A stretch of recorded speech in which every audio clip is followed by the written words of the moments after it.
Captain Jake Martinez stared out the window of the exploration ship UES Horizon as they approached the massive space station ahead. After 8 long months of traveling through deep space, they had finally reached their destination. The station was bigger than anything he had ever seen. It looked like a giant metal city floating in the darkness of space with thousands of lights twinkling across its surface. "Captain, we're getting a signal from the station," said Lisa Park from her seat at the communications desk. She was young but very good at her job. Her fingers moved quickly over the controls as she listened to the incoming message. "They're giving us permission to dock at Bay 712. "Thank you, Lisa," Jake replied. He turned to look at his small crew. There was Danny Rodriguez, their science officer, who was busy studying readings on his screen. Next to him sat Amy Carter, their security chief, who was checking her equipment one more time. These 3 people were his whole team for this important mission.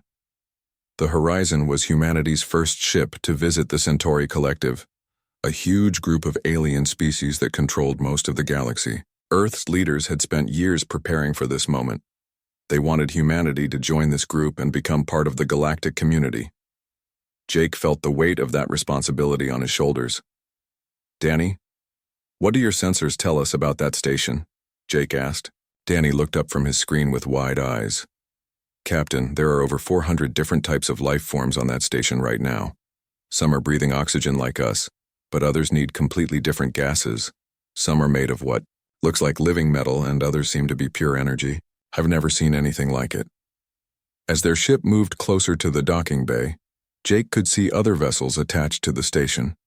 There were sleek silver ships that looked like flowing water, massive cube-shaped vessels covered in strange symbols, and even some that seemed to be made of living tissue. Each one belonged to a different alien species. "This is it, everyone," Jake said to his crew. "We're about to make history. Remember, we represent all of humanity today. Let's make Earth proud." The docking process was smooth, thanks to the station's advanced technology. As soon as they were secure, Jake and his team put on their dress uniforms and gathered their prepared materials. They had spent months practicing their presentation and learning about galactic customs. The airlock opened with a soft hiss, and they stepped into the station. The first thing Jake noticed was how clean everything looked. The walls were made of some kind of white material that seemed to glow softly. The ceiling was so high he could barely see it, and there were beings of all shapes and sizes walking in every direction. A tall, thin creature approached them. Its skin looked like it was made of blue crystal, and it moved with graceful steps.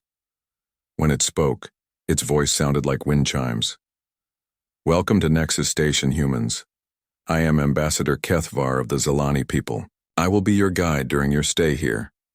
Jake stepped forward and extended his hand, a gesture he hoped would be understood as friendly. "Thank you, Ambassador. I'm Captain Jake Martinez. This is Communications Officer Lisa Park, Science Officer Danny Rodriguez, and Security Chief Amy Carter." Kethvar looked at Jake's extended hand for a moment, then carefully reached out with one long finger to touch it briefly. "A greeting ritual. How interesting. Please follow me. The Galactic Council is eager to meet with your species." As they walked through the station's corridors, Jake was amazed by what he saw. Creatures that looked like giant butterflies floated past them, their wings shimmering with colors he had no names for. A group of beings that seemed to be made of living rocks rolled by, speaking to each other in deep, rumbling voices. Near a window, something that looked like a cloud of gas was somehow writing symbols in the air. "So many different species," Lisa whispered in wonder. "Indeed," Kethvar said, apparently hearing her. "The collective includes over 400 member species from across the galaxy. Each brings their own knowledge, culture, and abilities to our community." They passed through several security checkpoints where different types of scanners examined them. Some used light, others used sound, and one seemed to taste the air around them. At each checkpoint, guards from various species watched them with what Jake hoped was curiosity rather than suspicion. Finally, they arrived at a large waiting area outside the main council chamber. The room was filled with beings from dozens of different worlds, all waiting for their turn to address the council. Jake noticed that most of them ignored the humans completely, as if they were not worth paying attention to. "Your presentation is scheduled for this afternoon. Kethvar explained. Until then, you may rest in the quarters we have prepared for you.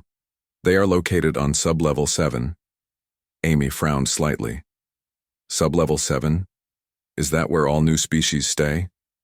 There was a pause before Kethvar answered. It is where species of uncertain status are housed. Do not worry.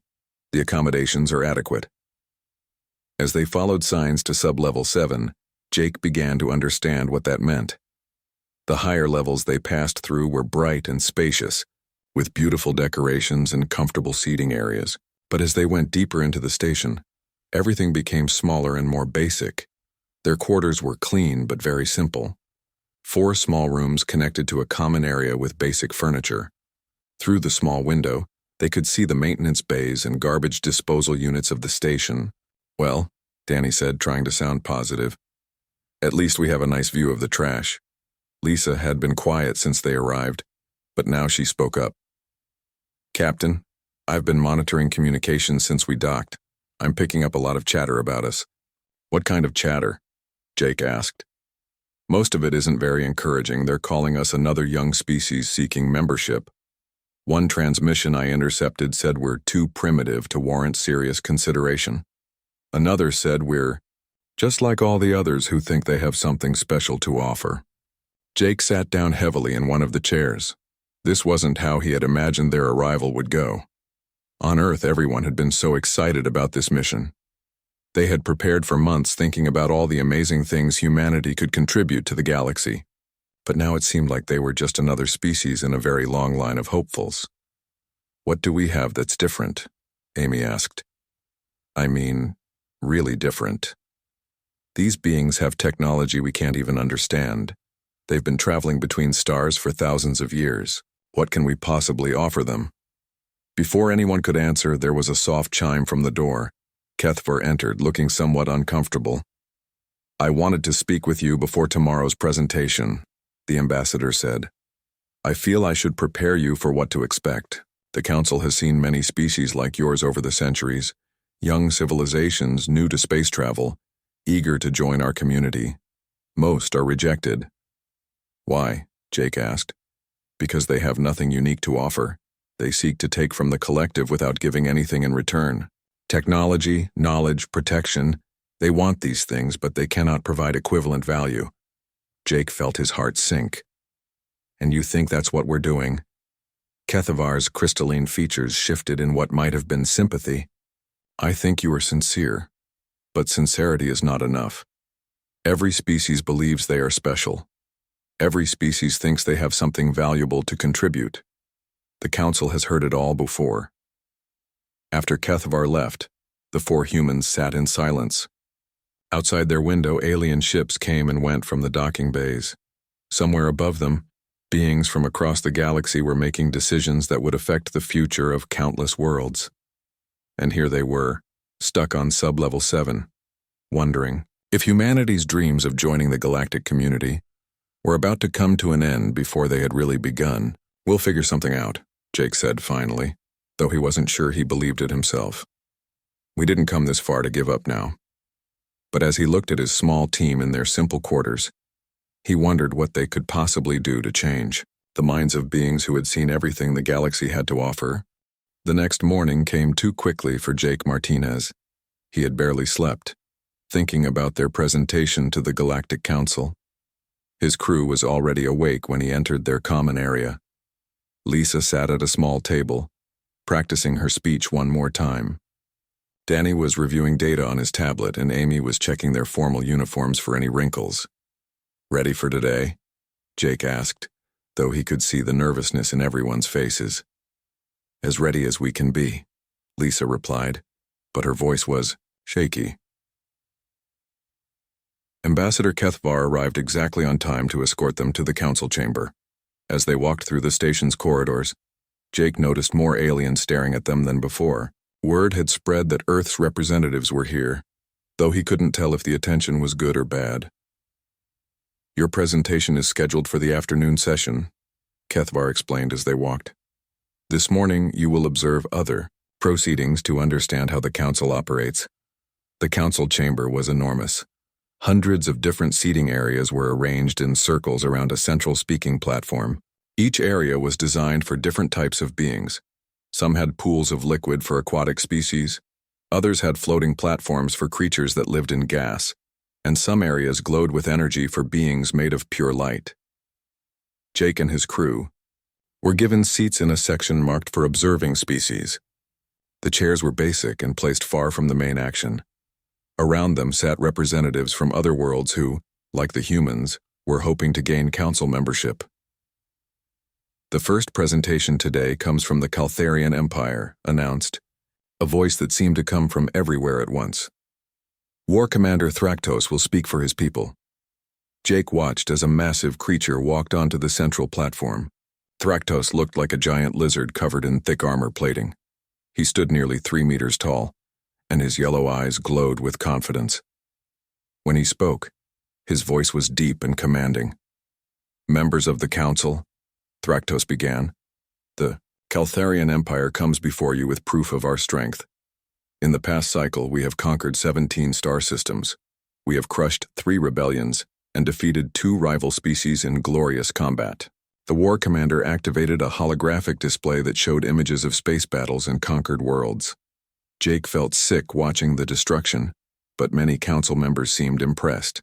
Some were nodding approvingly and others were taking notes. We offer our military might to the collective, Thraktos continued. Join with us and your enemies will fear you. Oppose us, and you will join the list of those we have defeated. Jake noticed that not all the council members looked happy about this presentation. Some of the smaller, more peaceful species seemed uncomfortable, but none of them spoke up against the Caltharians' threats. After Thraktos finished his presentation, several council members asked questions about military capabilities and territorial expansion. The war commander answered each question with pride, describing his species' weapons and battle tactics in great detail. The Caltharian Empire requests increased territorial rights, Thraktos said as his presentation ended. We also demand tribute from the weaker species in our region of space. We will consider your requests, replied the council's speaker, a being that looked like a tree made of silver metal. Please remain available for further discussion. As Thraktos left the platform, Jake noticed a group of small, gentle-looking creatures in one of the seating areas. They had soft, pale skin and large, kind eyes. Kethvar had pointed them out earlier as representatives from the Lyrian worlds, a peaceful species known for their beautiful art and music. Next, announced the council speaker, we will hear territorial disputes brought before the council for resolution. The first dispute involved a disagreement over mining rights between 2 species Jake didn't recognize. The council listened to both sides and made a decision that seemed fair to everyone involved. Jake began to feel hopeful about the council's fairness. Then came the second dispute. A Lyrian delegate, small and nervous-looking, approached the platform. Her voice was soft and musical as she spoke. Honored council members, the Lyrian worlds request protection from aggressive expansion by neighboring systems. Our people are artists and scholars, not warriors. We seek only to live in peace and create beauty. Before she could continue, Thraktos suddenly stood up in his seating area. The Lyrians speak of peace, but they hide behind the council's protection like children. They occupy systems that could be put to better use by stronger species. The Lyrian delegate's eyes widened with fear, but she tried to continue her presentation. We have inhabited our worlds for over 1,000 years. We have developed unique art forms and scientific techniques that we freely share with other peaceful species. Art. Thraktos laughed, a harsh sound that echoed through the chamber. What good is art when real work needs to be done? Your worlds would produce more under proper management. The war commander left his seating area and walked down toward the platform where the Lyrian delegate stood. Jake could see the fear in the small alien's eyes as the massive warrior approached her. Perhaps the Lyrians need a demonstration of what real strength looks like, Thraktos said, reaching out with one clawed hand toward the delegate. Jake looked around the council chamber. Hundreds of beings were watching this happen, but no one was doing anything to help. Some looked uncomfortable, but they all stayed in their seats. Even the council officials seemed to accept this as normal behavior. The Lyrian delegate backed away from Thraktos, but there was nowhere for her to go. The war commander grabbed her arm with his massive hand, lifting her off the ground. "You see?" Thraktos announced to the council. "This is what weakness looks like. This is why the strong must rule over the weak." Something inside Jake's chest felt like it was burning. He had spent his whole life protecting people who couldn't protect themselves. He had become a soldier, then a ship captain, because he believed the strong should help the weak, not hurt them. Watching this bully terrorize someone half his size made Jake's hands shake with anger. The Lyrian delegate was struggling weakly in Thraktos' grip, her musical voice making small sounds of fear. Still, no one in the chamber moved to help her. Jake couldn't take it anymore. Without thinking about consequences or diplomatic protocol, he jumped to his feet. "Hey!" he shouted across the massive chamber. His voice carried clearly in the sudden silence that followed. "Pick on someone your own size." Every being in the council chamber turned to look at him. The silence was so complete that Jake could hear his own heartbeat. Thraktos froze, still holding the Lyrian delegate, and stared at Jake with yellow eyes full of surprise and growing anger. Lisa, Danny, and Amy all looked at their captain with expressions of shock. Ambassador Kethvar's crystalline features had gone completely pale. The universal translators built into the chamber had carried Jake's words to every species present, automatically converting them into hundreds of different languages. But even with translation, many beings seemed confused by the concept behind the words. Thraktos slowly released the Lyrian delegate, who dropped to the platform and scurried away to safety. The war commander's attention was now completely focused on Jake. "What did you say, human?" Thraktos asked, his voice dangerously quiet.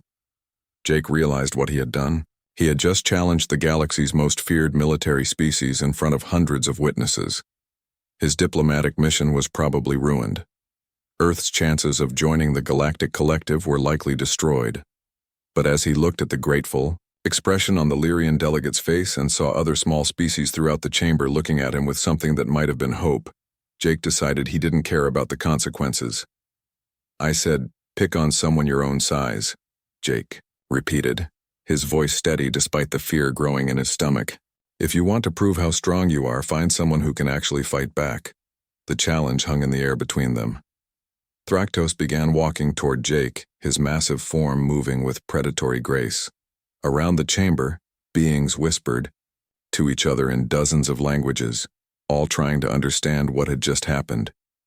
Jake Martinez, representing humanity in its first contact with galactic civilization, had just spoken 4 words that would change everything. He didn't know it yet, but those words were already spreading beyond the council chamber, carried by the communication systems of every species present. For the first time in galactic history, someone had told a bully to pick on someone their own size, and the galaxy was about to discover what that simple human concept really meant. The council chamber erupted in chaos after Jake's challenge. Beings from hundreds of different species were talking at once, their voices creating a storm of sound that filled the enormous room. Some were excited, others seemed confused, and many appeared frightened by what they had just witnessed. War Commander Thraktos stood in the center of it all, his yellow eyes fixed on Jake with a mixture of surprise and growing rage. No one had ever spoken to a Caltharian warrior like that before, especially not a member of some unknown species from the edge of the galaxy. "Silence," boomed the council speaker, the silver tree-like being whose voice could override all others. "The council will restore order immediately." Slowly the noise died down. Jake remained standing in his section, feeling the weight of hundreds of alien stares. His crew looked terrified, and Ambassador Kethvar appeared to be having trouble breathing properly. "Human," Thraktos called out, his voice carrying clearly across the chamber. "You have issued a challenge to a Caltharian warrior. Do you understand what this means?" Jake's mouth felt dry, but he kept his voice steady. "I understand that bullies don't like it when someone stands up to them." More whispers filled the chamber. The word bully was being translated into dozens of languages, and Jake could see many beings discussing this new concept with their neighbors. "I am War Commander Thraktos of the Caltharian Empire," the massive alien declared. "I have never been defeated in combat. I have conquered 17 worlds and crushed countless enemies, and you A representative of a species we have never heard of dare to challenge me? I'm not challenging you to conquer anything, Jake replied. I'm challenging you to pick on someone who can actually fight back instead of terrorizing people. Half your size. The Lyrian delegate, who had been rescued from Thraktos' grip, was now safely back in her seating area. She was staring at Jake with wide eyes as if she couldn't believe someone had defended her. The council speaker raised one metallic branch for attention. This is highly irregular. The human has interfered with official proceedings and issued what appears to be a formal challenge to a member species. It is a challenge, Thraktos confirmed, and I accept it. Human, you will face me in single combat. When I defeat you, your species will be banned from this council forever. Jake felt his heart sink. He had never intended to challenge the alien to a fight. He had just wanted him to stop bullying the Lyrian. But now it seemed there was no way out. The combat will take place tomorrow at midday, Thraktos announced. It will be held in the station's central arena, and all who wish may observe. The galaxy will see what happens to those who challenge Caltharian might. The council session ended in confusion, with beings streaming out of the chamber in excited groups. Jake and his crew were escorted back to their quarters by Ambassador Kethvar, who remained silent until they were safely inside. What have you done? Kethvar finally asked, their crystalline features showing deep concern. Do you understand what you have just committed yourself to? I couldn't just watch him hurt someone who couldn't defend herself, Jake replied. It was wrong. Wrong. Kethvar seemed puzzled by the concept. Thraktos was demonstrating the natural order. The strong dominate the weak. This is how the galaxy has always functioned. Not where I come from, Jake said firmly. Lisa had been monitoring communication since they returned to their quarters. Now she looked up from her equipment with an expression of amazement. Captain, you need to hear this. That phrase you said, pick on someone your own size, it's spreading through the entire station. I'm intercepting thousands of transmissions in dozens of languages, all discussing what you said. What kind of discussions? Jake asked. All kinds. The Varian philosophers are having emergency meetings to analyze the ethical implications. 3 different species have requested formal translations of the phrase into their languages. And Captain, some of the transmissions are coming from worlds outside this system. The phrase is already spreading beyond the station. Danny looked up from his data tablet. I've been researching Caltharian combat protocols. Captain, no one has ever defeated a Caltharian warrior in formal single combat. Ever. They're bred for fighting from birth, and they're 3 times stronger than humans. So what are you saying? Jake asked. I'm saying that tomorrow you're probably going to die, Danny replied quietly. The room fell silent. Jake sat down heavily in one of the chairs, finally understanding the full weight of what he had done. In trying to protect one alien from a bully, he had probably doomed humanity's chances of joining the galactic community and gotten himself killed in the process. A soft chime indicated someone was at their door. Amy answered it, and found a small group of aliens waiting outside. The Lyrian delegate Jake had defended was there, along with several other beings from species he didn't recognize. We wish to speak with the human who challenged the Caltharian, said the Lyrian in her musical voice. Jake stepped to the door. That was me. And I'm sorry if I made things worse for your people. Worse? The Lyrian's large eyes widened. Human, you have given us something we have never had before. What's that? Hope, she replied.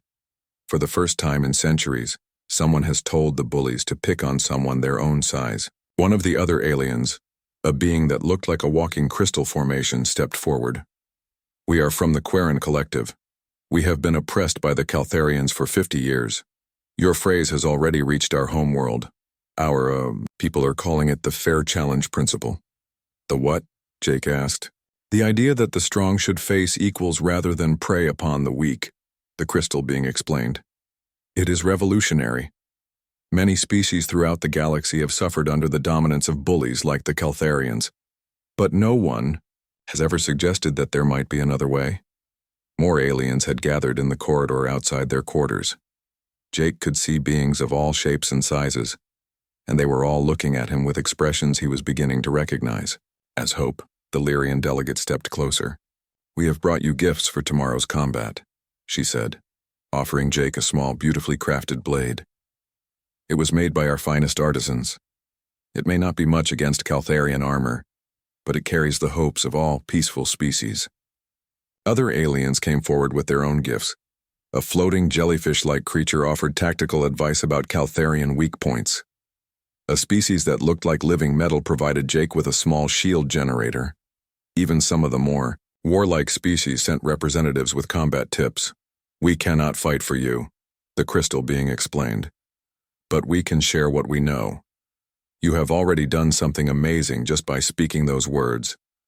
Whether you win or lose tomorrow, you have planted an idea that will grow." As the evening wore on, Jake's quarters filled with alien visitors. Species that had never spoken to each other before were working together, all united by a simple human concept that none of them had ever considered before. Lisa continued monitoring communications and reported that the phrase was now being discussed on hundreds of worlds. Philosophers were debating its meaning. Oppressed peoples were adopting it as a motto, and even some warrior species were questioning whether their traditional ways were truly honorable. "Captain," Lisa said as the night grew late, "I don't think you realize what you've started. This isn't just about one fight anymore. That phrase has become a symbol for every species that's ever been bullied or oppressed. Win or lose tomorrow. You've already changed something fundamental about how the galaxy thinks." Jake looked around at the alien beings who had come to support him. Many of them were small and peaceful like the Lyrians. Others were clearly intelligent but physically weak. All of them had one thing in common. They had been living under the rule of bullies for so long that they had forgotten there might be another way. "I never meant to start anything," Jake said. "I just couldn't watch someone get hurt." "That is exactly why it matters," the Lyrian delegate replied.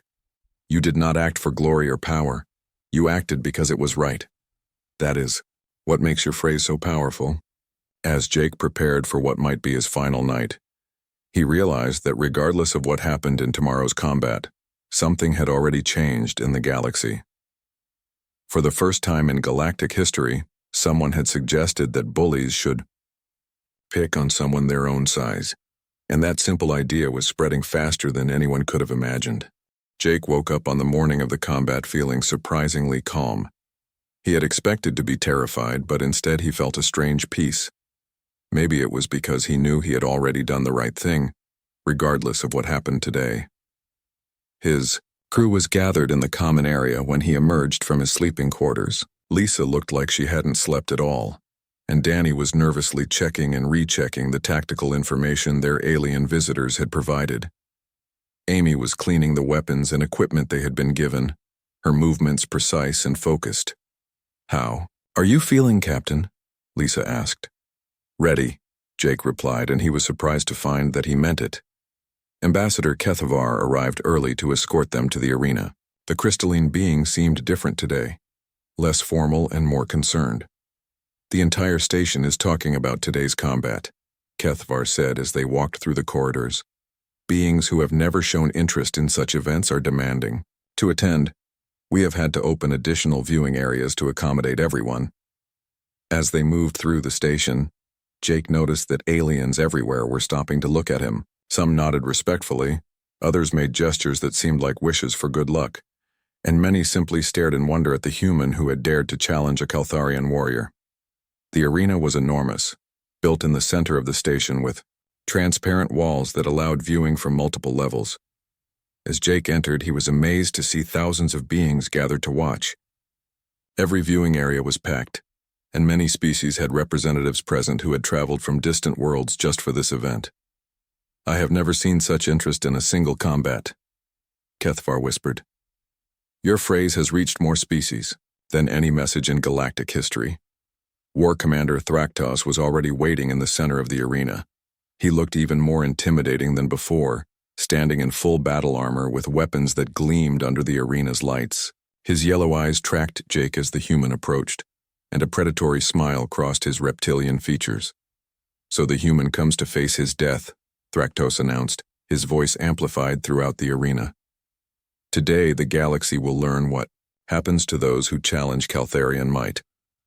Jake walked to the center of the arena, carrying the gifts his alien supporters had given him. The Lyrian blade felt light in his hand, and the small shield generator was attached to his belt. He wore the basic combat gear his crew had brought from Earth, which looked primitive compared to Thraktos' advanced armor. "Before we begin," Jake said, his voice carrying clearly in the arena's acoustics, "I want everyone to know something. I'm not fighting to prove that humans are strong. I'm fighting to prove that bullies should pick on someone their own size." The crowd fell silent. Even Thraktos paused, seeming surprised by Jake's words. "You still do not understand," the war commander said. "Strength is what matters in this galaxy. The weak exist to serve the strong. This is the natural order." "No," Jake replied firmly. "The strong exist to protect the weak. That's what real strength is for." The combat began without ceremony. Thraktos charged forward with a roar, his massive form moving faster than Jake had expected. The human barely managed to dodge the first attack, rolling to the side as the alien's clawed hands swiped through the air where he had been standing. Jake knew he couldn't match the Caltharian's strength or size, so he used the tactics his alien supporters had shared with him. He stayed mobile, using his smaller size to avoid direct confrontation while looking for opportunities to strike at weak points in the armor. Thraktos attacked again and again, each strike powerful enough to crush a human instantly. But Jake remembered what the floating jellyfish creature had told him about Caltharian psychology. They were used to opponents who tried to match their strength directly. His unusual fighting style was confusing the war commander. "Stand still and fight like a warrior," Thraktos bellowed in frustration as Jake dodged another attack. "I am fighting like a warrior," Jake replied, striking quickly at a joint in the alien's armor with his Lyrian blade.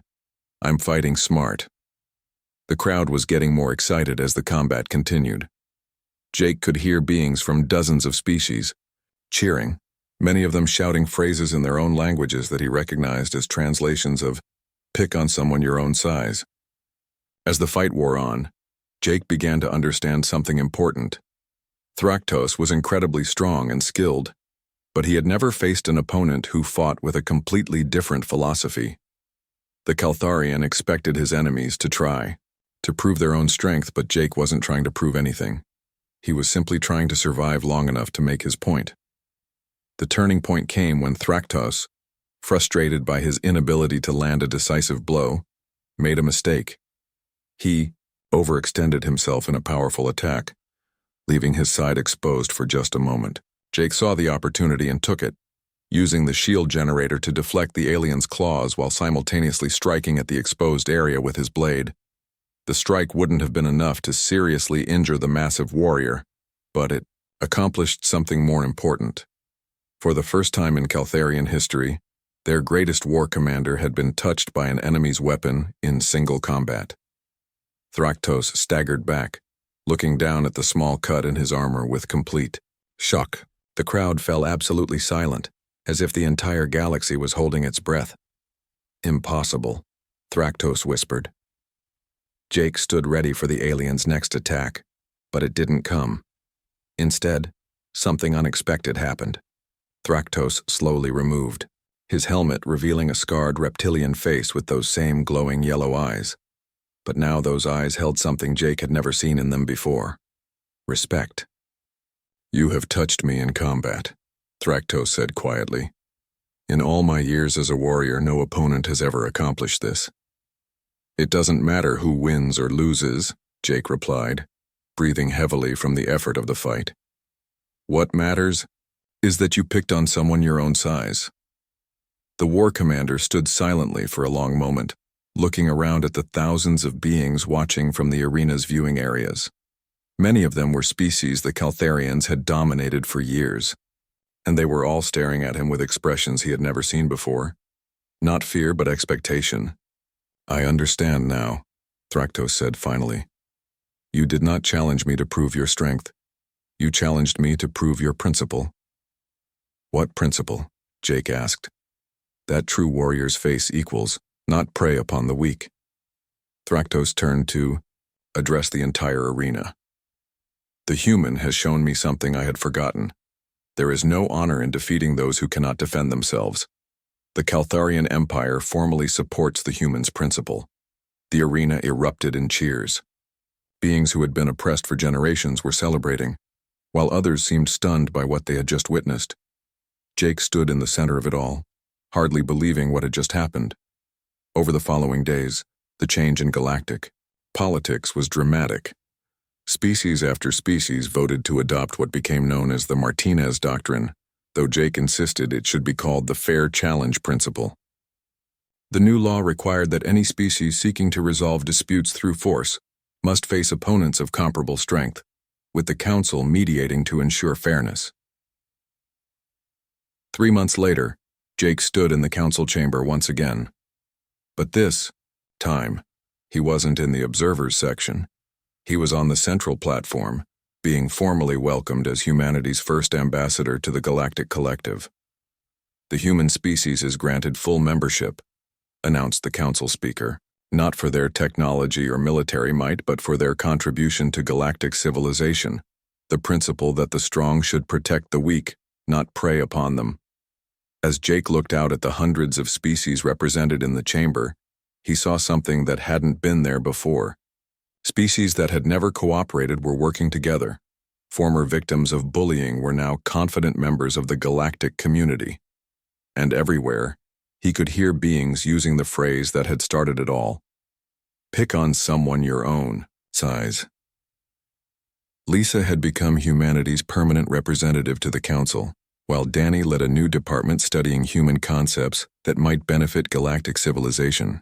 Amy had established training programs to help formerly oppressed species defend themselves properly. A year later, Jake received a message that made him smile.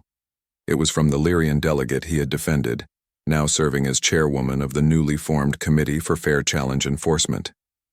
The committee included representatives from dozens of species who had once been bullied, but were now working together to ensure that no one else would suffer the same fate. Thank you, the message said simply, for teaching the galaxy that sometimes the most powerful thing you can do is stand up for someone who can't stand up for themselves. Jake looked out the window of his quarters at the bustling activity of Nexus Station. Ships from hundreds of worlds came and went, carrying beings who now lived in a galaxy where bullies were expected to pick on someone their own size. It wasn't perfect. There were still conflicts and disagreements. But now there was also something new, the understanding that real strength meant protecting others, not hurting them. And it had all started with 4 simple words that any human child would understand.